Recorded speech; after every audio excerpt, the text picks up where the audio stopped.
गर्मी में गरीब बहू का घास और मिट्टी का जुगाड़ू ससुराल। अच्छा है कि तू सहेली से देवरानी बनकर आ रही है। हाँ, मुझे भी यकीन नहीं हो रहा, हम दोनों ने पहले से ही सोचा था कि एक ही घर में शादी करेंगे। वही तो, जब इतनी गहरी दोस्ती है तो हम कैसे अलग हो सकते हैं। अच्छा ठीक है, तुम भी शादी की तैयारी करो, मैं भी यहाँ पर तुम्हारे आने की तैयारी करती हूँ, बाद में बात करेंगे। इतना कहकर सीमा कॉल कट कर देती है और कॉल कट करते ही उसका मुंह बन जाता है। तुम्हें क्या लगता है कि मैं तुम्हारी खुशी के लिए इस घर में शादी करवा कर ला रही हूँ? अरे अगर मुझे तेरे साथ रखना होता तो पहले ही अपने देवर से शादी करवा देती। एक बार शादी करके आ तो सही, तब पता चलेगा कि असली क्या खेल है। सीमा का असली चेहरा कुछ और ही था। उसने पायल के सामने अलग तरीके से बात की और अकेले में कुछ और ही गहरा राज छुपा रही थी। जल्दी ही सीमा के गहरे राज का पर्दा उठने वाला है। फिलहाल आगे बढ़ते हैं। यहाँ दोनों घरों में शादी की तैयारी धूमधाम से चल रही थी। मुझे अच्छा लग रहा है बेटा कि तुम सीमा के ही ससुराल में जा रही हो। तुम दोनों बचपन की सहेली हो और हमेशा साथ पली बड़ी हो, इसलिए हमें तुम्हारी चिंता थोड़ी कम है। हाँ बेटी, बिल्कुल। अब सीमा के ससुराल वालों को उसके घर वाले भी अच्छे से जानते हैं और फिर वहां पर तुम्हारा साथ देने के लिए तुम्हारी सबसे अच्छी सहेली भी तो होगी। इस तरह शादी का दिन नजदीक आ जाता है और पूरे रीति रिवाजों के साथ दोनों की शादी हो जाती है और शादी के बाद उनका गृह प्रवेश करवाया जाता है। पायल गृह प्रवेश करके घर के अंदर आती है। घर में आने के बाद कुछ रस्में की जाती हैं। चलो अच्छा है कि सब कुछ सुख शांति से हो गया। मुझे तो बहुत खुशी हो रही है पायल तुम्हारे इस घर में आने की। हाँ भाभी, आपकी खुशी तो अलग से ही झलक रही है।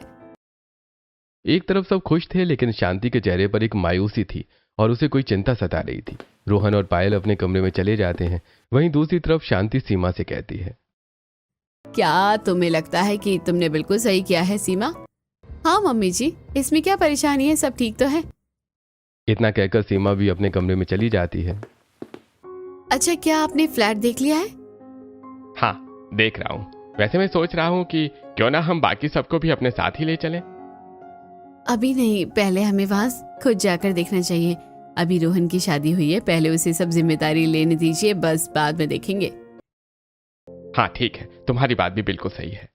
उसके बाद सब सो जाते हैं और अगले दिन सुबह उठकर पायल सबके लिए पहली रसोई करती है। वो सबसे पहले सभी के लिए आटे का हलवा बनाती है। चूल्हा जलाकर उस पर कढ़ाई रखने के बाद वो आटे को घी में थोड़ा सा भून लेती है और उसको अच्छे से भून कर उसमें थोड़ी सी चीनी और पानी डालकर उसे अच्छे से मिक्स करके पकाने के बाद सबको खाने के लिए देती है। भाभी, हलवा तो आपने सच में बहुत ही स्वादिष्ट बनाया है। हाँ बहू, तेरे हाथों में तो एक अलग ही स्वाद है। हलवा वाकई बहुत स्वादिष्ट बना है। उसके बाद पायल सबके लिए खाना बनाने जाती है। वो सभी के लिए मीठे मीठे पेठे की सब्जी और साथ में आलू की भुजिया और गर्मा गर्म पूड़ी बनाती है। जब सभी हलवे के साथ ये सब खाते हैं तो सबको खाना बहुत स्वादिष्ट लगता है। सबसे पहले हमने सिर्फ मुंह मीठा करने के लिए हलवा खाया तो ये बहुत ही स्वादिष्ट लगा, और अब बाकी के खाने के साथ खा रहे हैं तो टेस्ट और दुगना लग रहा है। सच में बहू, तू तो बिल्कुल अन्नपूर्णा है। हाँ, खाना बहुत स्वादिष्ट है। हाँ चाची, आप तो मम्मी से भी ज्यादा अच्छा खाना बनाती हो। इस तरह सभी को पायल की तारीफ करते हुए देखकर सीमा अंदर ही अंदर जल भुनकर राख होने लगती है। इसी वजह से मैं इसकी शादी अपने देवर से नहीं करवाना चाह रही थी। जब देखो बस महान बनती रहती है। थोड़ी देर बाद जब मुंह दिखाई की रस्म होती है तो शांति की कुछ खास पड़ोसन वहां पर आती हैं। पायल उनके पैर छूती है और पड़ोसने पायल को देखकर उसे तोहफे देती हैं और कहती हैं, सच में शांति मानना पड़ेगा, छोटी बहू तो हीरा है हीरा, कितने सुंदर और साथ में संस्कार भी है। हाँ, हमें तो तुम्हारी छोटी बहू देखकर बहुत ही खुशी हो रही है। हमें तुम्हारी छोटी बहू बहुत अच्छी लगी। अब ये सब सुनकर जो सीमा को जलने की कसर थोड़ी बहुत बची थी, वो बची कुची कसर भी अब पूरी हो जाती है। जहाँ देखो बस हर कोई इसी की तारीफ करता रहता है, इसलिए मैं नहीं चाहती कि कभी भी इसके साथ मैं सेम घर में रहूं, क्योंकि जब भी देखो हर जगह सबका ध्यान अपनी तरफ खींचने में लगी रहती है। इस तरह दिन बीत जाते हैं। एक दिन जब पायल और सीमा दोनों साथ में बैठकर खाना बना रही थी। कितनी ज्यादा गर्मी हो रही है। गर्मी तो अब बस बढ़ती जा रही है। इस गर्मी की वजह से तो हम बहुत परेशान हो जाएंगे। हाँ, गर्मी का कहर तो सच में बहुत बढ़ रहा है। इस गर्मी की वजह से हमेशा दिमाग भी गर्म रहता है, लेकिन मुझे खुशी है कि हम दोनों अब एक ही घर में हैं। पायल को तो खुशी हो रही थी, लेकिन अभी वो नहीं जानती थी कि एक मुसीबत उसका इंतजार कर रही है। 2 दिन बाद घर के बाहर एक टेम्पो आता है और उसके अंदर घर का मेन सामान लोड हो रहा था। अरे अरे, ये पुराना कूलर नहीं, वो नया कूलर रख दो। जी ठीक है। सीमा सारा सामान टेम्पो में लोड करवा लेती है। मुझे बिल्कुल अच्छा नहीं लग रहा सीमा कि तुम यहाँ से जा रही हो। मैं तो बिल की हमेशा साथ रहना चाहती हूँ। हे भगवान, ये कितना बोलती रहती है, बिल्कुल हाथ मुंह धोकर पीछे पड़ जाती है।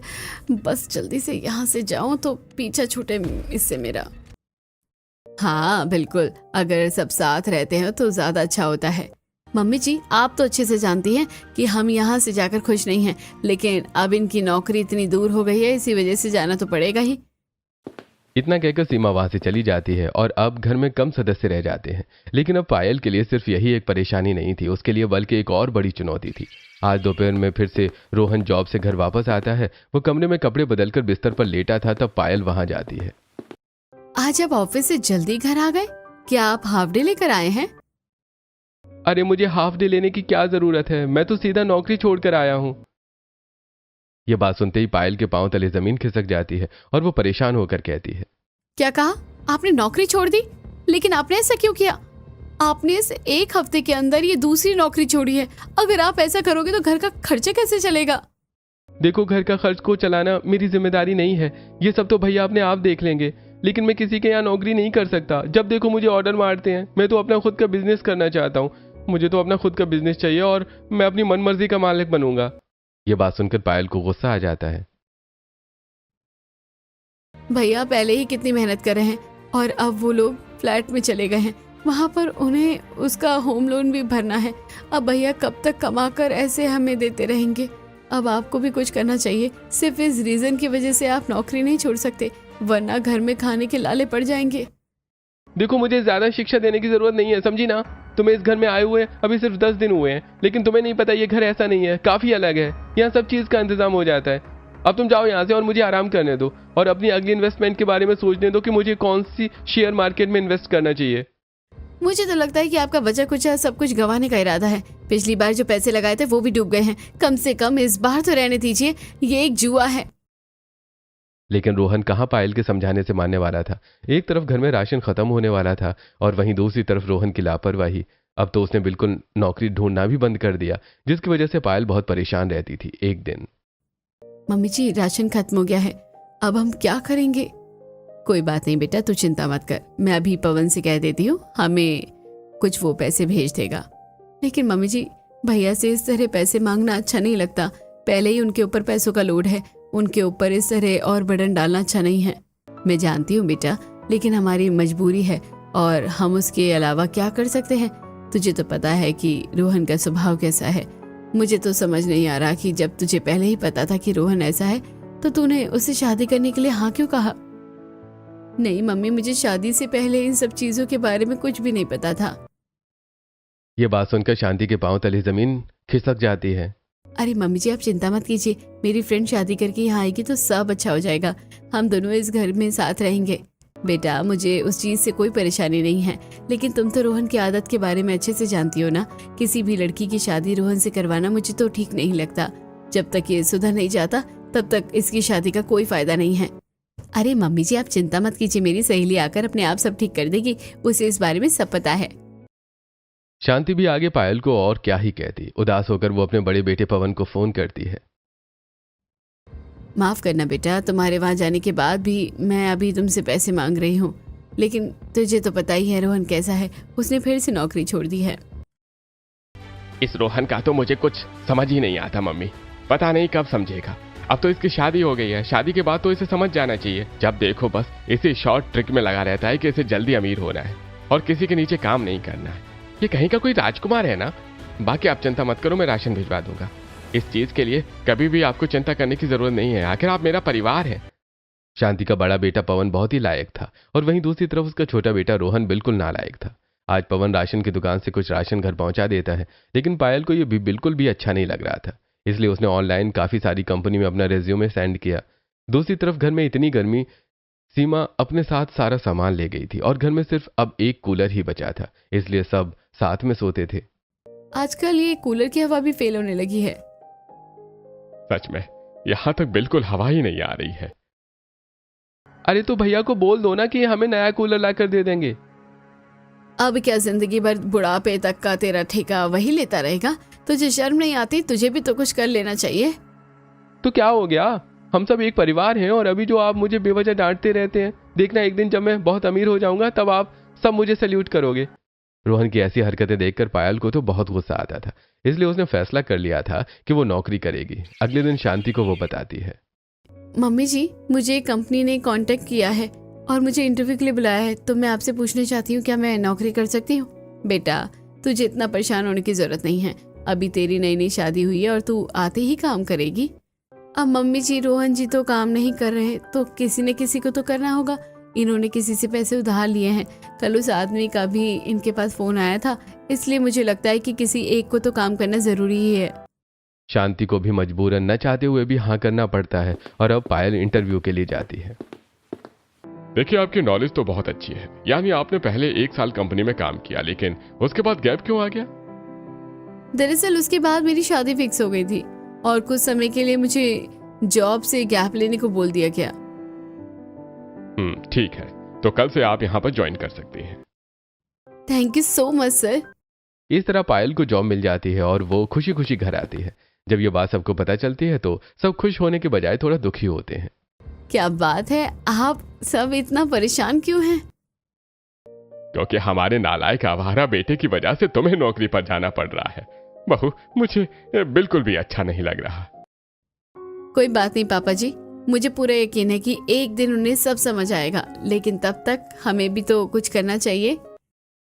वहीं गर्मी से सबकी हालत खराब थी, और निधि जब पानी पीती है तो एक तो पहले घर में फ्रिज था, सीमा भाभी फ्रिज भी ले गई, अब तो ठंडा पानी भी नहीं मिलता। तुझे कहा तो था बर्फ खरीद कर ले आ, माँ लाती तो तब जब पैसे होते। सबको परेशान देखकर पायल एक जुगाड़ करती है। वो रसोई के पास वाला एरिया, वहां की मिट्टी को अच्छे से खोद देती है। पायल ने निधि को घास लेने भेजा था, और निधि जब घास लाती है तब पायल वहां पर बहुत सारी घास रखकर उसमें पानी डाल देती है। फिर वो मटके पर गीला कपड़ा लगाकर उस मटके को उसके अंदर रख देती है। थोड़ी देर बाद पानी ठंडा हो जाता है। भाभी, आपने कितना अच्छा जुगाड़ किया है। हाँ, पानी बिल्कुल ठंडा हो गया। अब इस तरह पायल जॉब करना शुरू कर देती है, लेकिन इतनी गर्मी में सुबह घर का काम करके जाने के बाद और ऑफिस से पूरा काम करके घर आकर काम करने में पायल की हालत खराब हो रही थी। इसीलिए रमेश, शांति और निधि सब उसकी मदद करते हैं। जब अगले दिन पायल ऑफिस से घर वापस आ रही थी तो बाप रे, कितनी ज्यादा गर्मी है। इतनी गर्मी में तो पूरा सिर घूमने लग गया है। पायल घर आती है तो देखती है कि निधि आटा गूंथ रही थी और शांति और रमेश दोनों मिलकर सब्जी काट रहे थे। मम्मी जी, पापा जी, आप दोनों को इस तरह परेशान होने की कोई जरूरत नहीं है। मैंने कितनी बार कहा है कि ये काम मैं खुद कर लूंगी। क्यों बेटा, अगर हम मदद कर देंगे तो कुछ गलत हो जाएगा? नहीं ना, तू इतनी मेहनत से बाहर से काम करके आती है, तो क्या हम तेरे लिए इतना भी नहीं कर सकते? हाँ बहू, चिंता मत करो, हम खाना अच्छा बनाएंगे।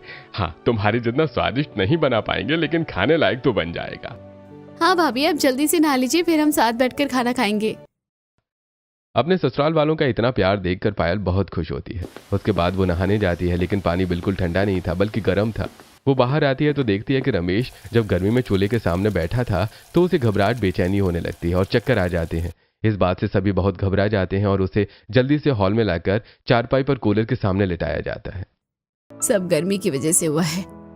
एक तो ये कूलर भी कितनी कम हवा देता है। सभी को गर्मी से परेशान होता देखकर पायल को बिल्कुल भी अच्छा नहीं लगता। गर्मी से सबकी हालत खराब हो रही थी और उसके पास इतने पैसे नहीं थे कि वो अभी कुछ नया कूलर या एसी खरीद सके। रात को वो इसी चिंता में सोती नहीं और करवटें बदलती रहती है। तब अचानक से पायल को एक आइडिया आता है। बचपन में हमें याद है हम कैसे मिट्टी के घर में रहते थे। हमारे गांव में तो ऐसी बहुत सी चीजें हैं, क्यों ना मैं अभी अपने गांव वालों के लिए ऐसा कुछ करूं। इससे उन्हें गर्मी कम लगेगी और फिर कुछ समय बाद मैं पैसे जमा करके उनके लिए कूलर ले आऊंगी। पायल को बहुत अच्छा आइडिया आता है। अगले ही दिन वो इस बारे में सबको बताती है और निधि के साथ जाकर तसले में नदी किनारे से मिट्टी लेकर आती है। भाभी, इस तरह तो हमें बहुत चक्कर लगाने होंगे मिट्टी के लिए। हाँ निधि, करना तो होगा, क्योंकि पापा जी की तबीयत गर्मी की वजह से कितनी खराब हो गई है। अगर किसी को भी हीट स्ट्रोक आ गया तो बहुत दिक्कत हो सकती है। इस तरह पायल और निधि दोनों गर्मी में बहुत मेहनत करती हैं और ढेर सारी मिट्टी लाकर आंगन में जमा कर लेती हैं। भाभी, आज तो बहुत थक गए हैं, अब बाकी काम कल कर लेंगे। अब पायल सबके लिए ठंडे पानी की शिकंजी बनाती है और जब सब पीते हैं तो सबको अच्छा लगता है। ओह, मजा आ गया, आपने बहुत अच्छी शिकंजी बनाई है। हाँ, आज तुमने इतनी मेहनत की, उसका रिवॉर्ड है। फिर तो लगता है कि डेली ही मेहनत करनी पड़ेगी। अब अगले दिन पायल ऑनलाइन एआई की मदद से घर को ठंडा रखने के लिए बहुत सी चीजों के बारे में पढ़ती और समझती है और उसके बाद निधि को दिखाती है। देखो, हमें घर को ठंडा करने के लिए ये सब करना होगा। सबसे पहले घर की दीवारों को मिट्टी और घास से लीपना शुरू करते हैं। अब पायल और निधि घर के अंदर की दीवारों को मिट्टी से लीपना शुरू करते हैं। उसमें शांति भी थोड़ी बहुत उनकी मदद कर देती है। पायल के मना करने के बाद भी शांति नहीं मानती और इस तरह उनका अंदर की दीवार का काम जल्दी ही खत्म हो जाता है। उसके बाद वो बाहर की दीवार को शुरू करते हैं। बाहर की दीवार को वो 3-3 बार कोट लगाते हैं। शाम तक वो बहुत थक जाते हैं। हालांकि काम बहुत थकाने वाला था, लेकिन आज ही कितनी ज्यादा राहत मिल रही है। हाँ, कमरा काफी ठंडा लग रहा है। उसके बाद अगले दिन वो फिर से काम शुरू करते हैं और पायल ने कुछ दिनों के लिए ऑफिस से छुट्टी ली थी। मैं जानती हूँ ये काम बहुत थकान वाला है, लेकिन हमें जल्दी ही काम खत्म करना होगा क्योंकि मुझे वापस ऑफिस भी जाना है। ज्यादा दिन छुट्टी भी नहीं ले सकती हूँ। इस तरह पायल अपने ससुराल वालों के साथ मिलकर आज छत को ठीक करती है। वो सबसे पहले उसके ऊपर मिट्टी की अच्छी खासी लेयर लगाती है और उसके बाद उसे घास से कवर कर देती है। घास से कवर करने के बाद पायल उसके ऊपर बहुत सारे पानी डाल देती है, जिसकी वजह से नीचे तक ठंडक आती है। अब आज वो खिड़की और दरवाजे का काम करते हैं। वो लोहे वाली खिड़की निकालने के बाद वहां पर मिट्टी से खिड़की को बंद करना शुरू करती है और उसके अंदर काफी बड़े बड़े होल कर देती है। भाभी, ऐसा स्ट्रक्चर तो मैंने पहले जमाने के किले और महलों में देखा था। हाँ निधि, ये पुरानी तकनीक है, इससे घर ठंडा होता है। अभी हम बाहर जाकर छोटी छोटी मिट्टी की दीवार और बनाएंगे, उसके बीच में स्पेस छोड़ेंगे। अब पायल और निधि दोनों बाहर आती हैं और घर की दीवार से थोड़ी सी स्पेस की दूरी पर वो मिट्टी की एक और दीवार बनाती हैं, लेकिन वो उसे पूरा बड़ा न करके आधी आधी दीवार बना देती हैं। वहां पर वो बहुत सारी घास डाल देती हैं। इससे जो घर का आधा हिस्सा है वो ऐसा लगेगा जैसे ये अंडरग्राउंड है। इसकी वजह से घर में बहुत ठंडक होगी, देखना। पायल और निधि ने घर के बाहर के स्पेस में आधी दीवार तक पूरी घास भर दी थी और उसे भी गीला कर दिया था। इस तरह घर का आधा हिस्सा चारों तरफ से आधा घास और मिट्टी से बनने के बाद ऐसा लगता है जैसे वो एरिया अब अंडरग्राउंड है। जब सब घर के अंदर आते हैं तो सबको बहुत ठंडक लगती है। बेटा, तूने कितना अच्छा जुगाड़ किया है। अब तो घर के अंदर कितना ठंडा ठंडा लग रहा है।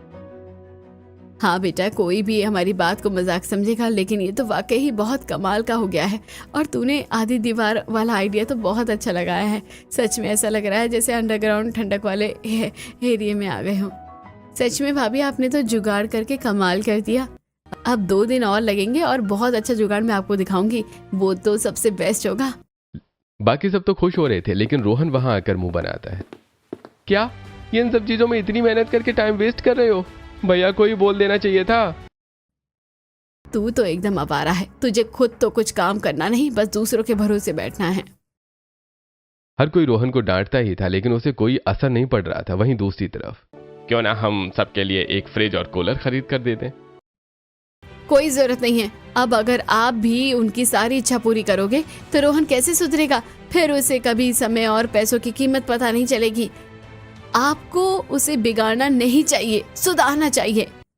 तुम सही कह रही हो। अगर किसी को सब चीज मिल जाती है तो वो फिर कुछ नहीं करेगा। ठीक है, कुछ दिन करके देखते हैं। सीमा ने जलन में ऐसा कहा था और पवन ने रोहन की भलाई के लिए। वहीं दूसरी तरफ आज पायल घर के बाहर की तरफ मिट्टी से दीवारें और ऊपर घास और डंडे से छत तैयार कर देती है, लेकिन साथ में उसके आगे बहुत बड़ा सा छज्जा निकाल देती है।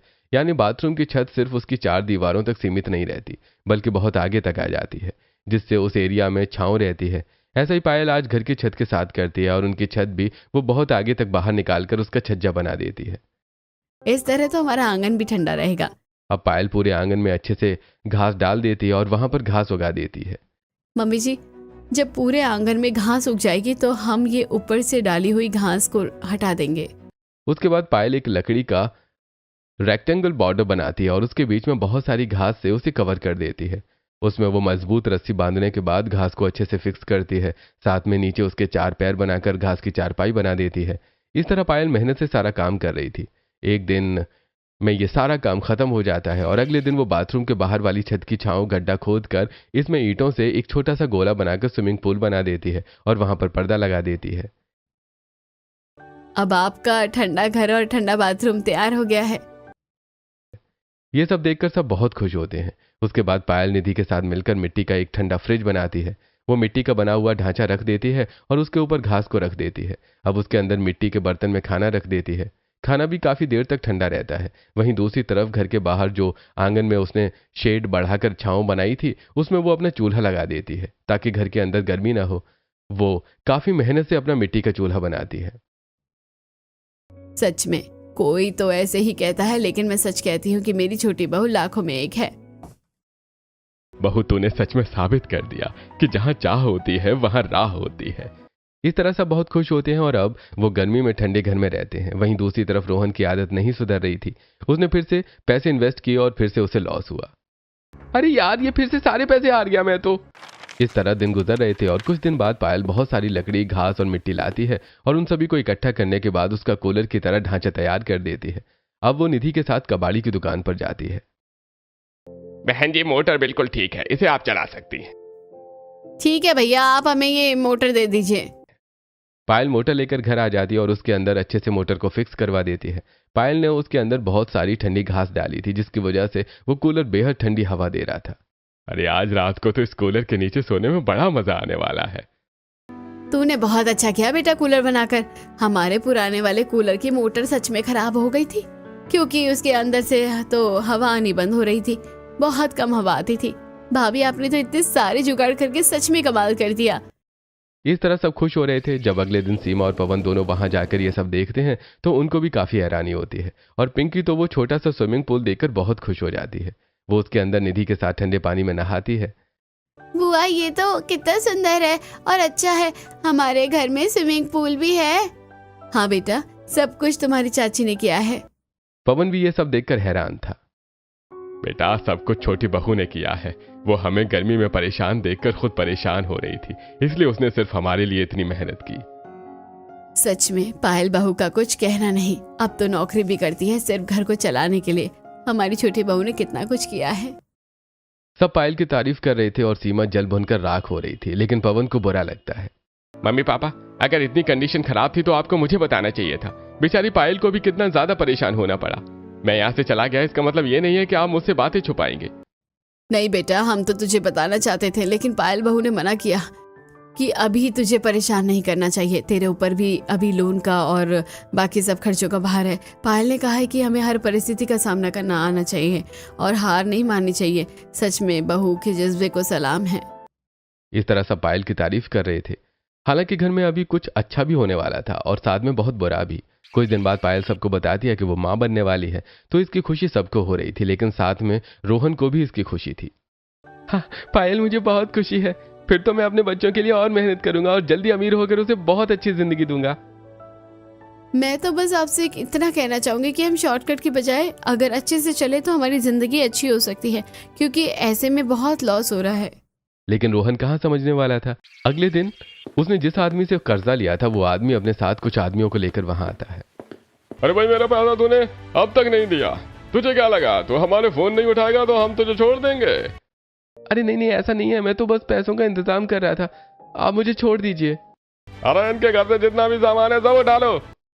वो अंदर जाते हैं तो उन्हें कुछ खास सामान नहीं मिलता, बस लकड़ी का कूलर मिलता है। तो उन्हें गुस्सा आता है। वो वहां का सामान तोड़ देते हैं। पायल उन्हें रोकने की कोशिश करती है। कृपया करके ऐसा मत कीजिए, हमने बहुत मेहनत से इस घर को बनाया है। लेकिन वो आदमी पायल को धक्का मारकर गिरा देते हैं। ऐसा मत समझना कि हम तुझे छोड़ देंगे, तुम्हारे तो घर में भी कुछ ढंग का नहीं है। धमकी देकर आदमी वहां से चला जाता है। लेकिन रोहन को पायल की बड़ी चिंता होती है, तो वो उसे जल्दी से हॉस्पिटल लेकर जाता है। वहां पर पायल की डॉक्टर उसे चेक करती है। अभी तो बच्चा और माँ बिल्कुल ठीक है, लेकिन अगर दोबारा ऐसा कुछ हुआ तो कुछ भी हो सकता है, ध्यान रखिए। ये सब देखकर और ऐसा सुनकर रोहन के मन में डर बैठ जाता है। आज रोहन लाइफ की सिचुएशन को देखकर बहुत सीरियस था और गुमसुम भी। वो किसी से नजरें नहीं मिला पा रहा था कि उसकी वजह से ऐसा हुआ।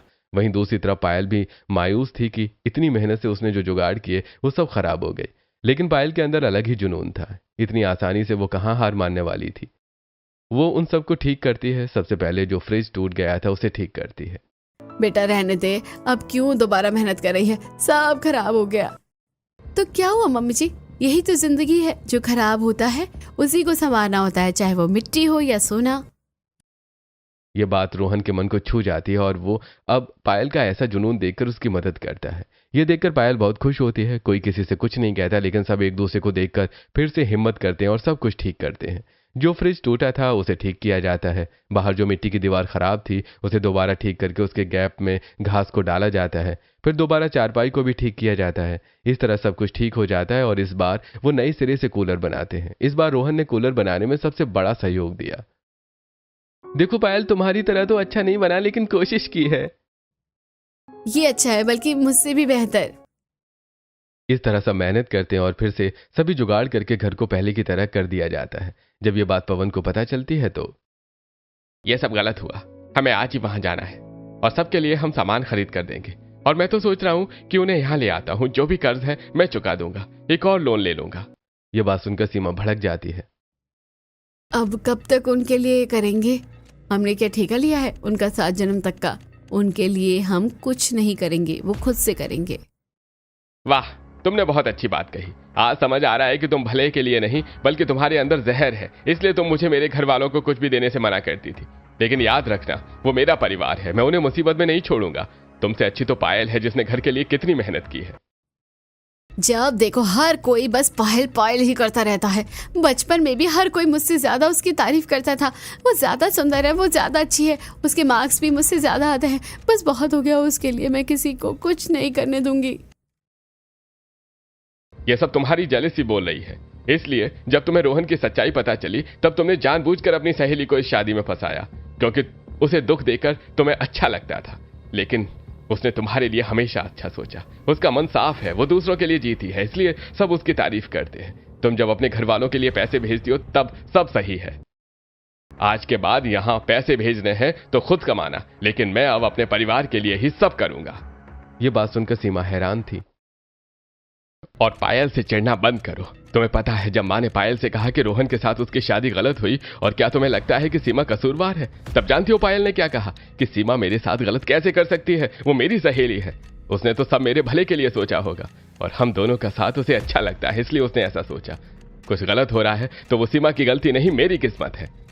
इतना कहकर पवन वहां से चला जाता है और ये सब बातें सीमा की आंखें खोलती हैं। उसे भी बहुत बुरा लगता है। सीमा पवन के पास जाती है। मुझे माफ कर दीजिए, मुझे ऐसा नहीं करना चाहिए था। चलिए हम सब साथ में चलते हैं और इसका सॉल्यूशन निकालते हैं। पवन को खुशी होती है और सब वहां जाते हैं।